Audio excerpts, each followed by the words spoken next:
বন্ধুরা, এই দৃশ্যটা দুর্বল হাটের মানুষ যেন না দেখে। একটা ছেলের কানের ভিতর, হ্যাঁ ঠিকই শুনছেন, সত্যিকারের একটা সাপ ঢুকে গেছে।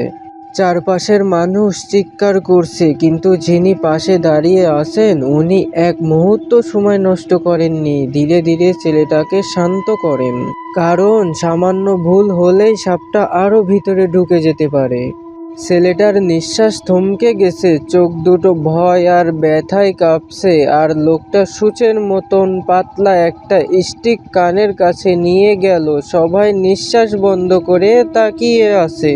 ক্যামেরায় স্পষ্ট দেখা যাচ্ছে সাপটা কানের ভিতর মোচড় খাচ্ছে, বের হতে চাইছে না। চারদিকে কেউ একজন বলল, আরেকটু আরেকটু টান দাও।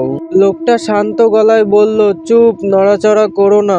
বন্ধুরা, ছেলেটি কোনো মতেই সাপটাকে বের করতে পারল না। এখন কি করা উচিত তোমরাই বলো।